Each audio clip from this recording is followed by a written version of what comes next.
जय श्री राधे। आप सबका मेरे चैनल पर हार्दिक स्वागत है। वसुदेव सुतम देवम कंस चाणूर मर्दनम देवकी परमानंदम कृष्णम वंदे जगत गुरुम।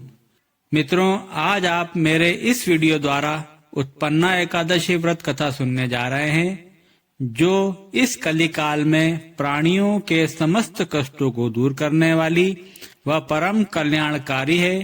तो आइए शुरू करते हैं आज का वीडियो। एक बार अर्जुन ने भगवान श्री कृष्ण से पूछा, हे जनार्दन, एकादशी व्रत की क्या महिमा है? इस व्रत को करने से कौन सा पुण्य फल प्राप्त होता है? हे प्रभु, आपने इस एकादशी व्रत के पुण्यों को अनेक तीर्थों के पुण्य से श्रेष्ठ तथा पवित्र क्यों बताया है? कृपा करके यह सब आप सविस्तार पूर्वक कहिए। तब भगवान कहने लगे, हे पार्थ, सतयुग में मुर नाम का दैत्य उत्पन्न हुआ। वह बड़ा ही बलवान और भयानक था। उस प्रचंड दैत्य ने इंद्रदेव सहित अन्य सभी देवताओं को पराजित करके स्वर्ग पर अपना अधिकार जमा लिया।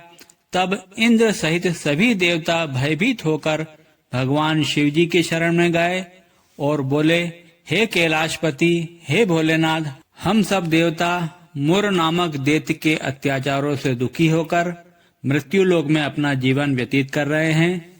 हे भोलेनाथ, कृपा कर मुर दैत्य से मुक्ति का कुछ उपाय बताइए। तब भगवान शिव ने कहा, हे देवताओं, तीनों लोकों के स्वामी, भक्तों के दुखों का नाश करने वाले भगवान विष्णु की शरण में जाओ। वे ही तुम्हें असुरों से भय मुक्त कर सकते हैं।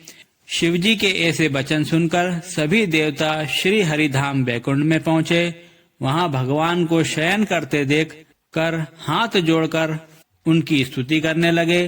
हे देवताओं द्वारा स्तुति करने योग्य प्रभो, हे तीनों लोकों के स्वामी, हम सभी देवताओं का आपको कोटि कोटि प्रणाम है।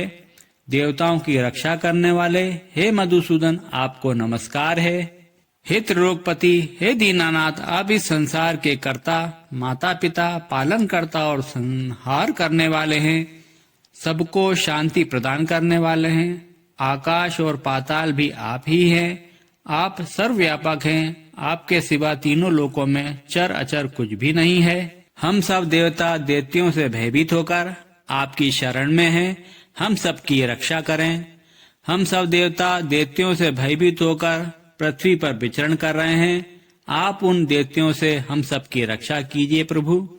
भगवान इंद्र सहित देवताओं के ऐसे वचन सुनकर बोले, हे इंद्र, ऐसा मायावी दैत्य कौन है जिसने सब देवताओं को जीत लिया है?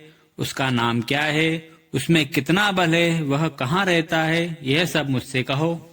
भगवान के ऐसे वचन सुनकर इंद्र बोले, भगवान, प्राचीन काल में ब्रह्मवंश में नाड़ी जंगम नामक असुर का एक महापराक्रमी और लोक विख्यात मुर नाम का पुत्र है, जो चंद्रवती नाम की नगरी में रहता है।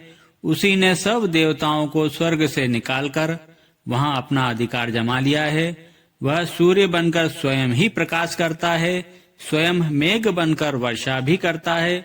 उसने सब और अपना अधिकार जमा लिया है। इंद्र के यह वचन सुनकर भगवान ने कहा, हे देवताओं, मैं शीघ्र ही उस दैत्य का संहार करूंगा। तुम चंद्रवती नगरी जाओ। जब स्वयं भगवान रणभूमि में युद्ध हेतु आए तो मुर दैत्य उन पर भी अस्त्र शस्त्र आयुध लेकर दौड़ा। भगवान ने अपने चक्र, गदा और बाणों से बहुत से दैत्यों को बींध डाला। बहुत से दैत्य मारे गए। केवल मुर बचा रहा। वह अविचल भाव से भगवान के साथ युद्ध करता रहा। भगवान जो भी तीक्ष्ण बाण चलाते, वह उसके लिए पुष्प के समान सिद्ध होता। उसका शरीर छिन्न भिन्न हो गया, किंतु वह लगातार युद्ध करता रहा।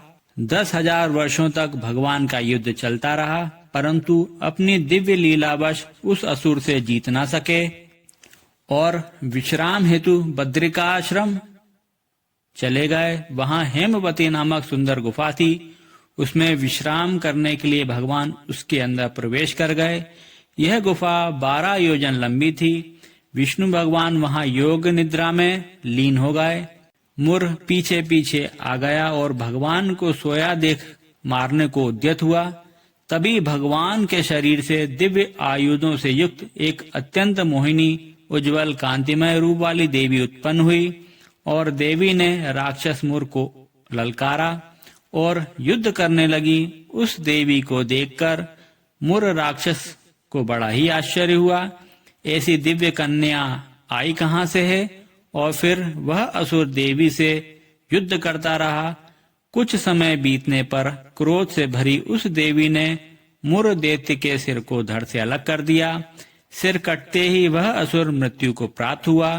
बाकी असुर भी अपने राजा की यह दुर्दशा देखकर भय से कांपकर वहां से भाग गए। जब श्री हरि भगवान विष्णु जी अपनी योग निद्रा से जागे तो असुर को मरा देखकर उन्हें घोर आश्चर्य हुआ और सोचने लगे, इस दुष्ट असुर का संहार किसने किया है? तब वह तेजस्वी देवी श्री हरि से हाथ जोड़कर स्तुति करते हुए बोली, हे इस संपूर्ण जगत के पालनहार जगदीश्वर, जब आप योग निद्रा में लीन थे तब यह असुर आपको मारने को आतुर था। तब मैंने आपके शरीर से उत्पन्न होकर इस असुर के साथ भयानक युद्ध कर इसका वध किया है। उस तेजस्वी देवी की बात सुनकर श्री हरि बोले, तुमने इस असुर का वध किया है, इसलिए हे देवी मैं तुमसे अत्यंत प्रसन्न हूँ। इस दैत्य को मारकर तुमने संपूर्ण जगत को कष्टों से मुक्ति प्रदान की है, इसलिए तुम अपनी इच्छा अनुसार वरदान मांग लो, मैं तुम्हारी प्रत्येक इच्छा को पूर्ण करूंगा। भगवान के ऐसे वचन सुनकर देवी बोली, हे प्रभु, मुझे यह वरदान दीजिए कि जो मनुष्य मेरा व्रत करें उसके सभी पाप नष्ट हो जाएं और वह धन धान्य से परिपूर्ण हो और अंत समय में उसे आपके श्री धाम बैकुंठ की प्राप्ति हो। भगवान श्री हरि ने कहा, हे कल्याणी, तुम एकादशी को पैदा हुई हो, इसलिए तुम्हारा नाम भी एकादशी हुआ, और क्योंकि तुम मेरे ही अंश से उत्पन्न हुई हो इसलिए संसार में तुम उत्पन्ना एकादशी के नाम से जानी जाओगी। तथा इस दिन जो भी मनुष्य पूर्ण निष्ठा के साथ व्रत करेंगे उसके समस्त पाप समूल नष्ट हो जाएंगे और उन्हें संसार के समस्त सुखों की प्राप्ति होगी। इतना कहकर भगवान वहीं अंतर्ध्यान हो गए। श्री कृष्ण ने कहा, हे पांडुपुत्र, एकादशी के व्रत का फल सभी व्रतों व सभी तीर्थों के फल से महान है। यह व्रत मनुष्यों के कष्टों और शत्रुओं का नाश करता है। जो मनुष्य एकादशी महात्म्य का श्रवण व पठन करेंगे उन्हें अश्वमेघ यज्ञ के समान फल प्राप्त होगा। यह मेरा अकाट्य वचन है। मित्रों, जानकारी अगर अच्छी लगी हो तो हमारे चैनल को अधिक से अधिक संख्या में लाइक, शेयर व सब्सक्राइब तो कर ही लीजिएगा। वीडियो में मेरे साथ अंत तक बने रहने के लिए धन्यवाद। जय श्री कृष्ण, जय श्री राधे।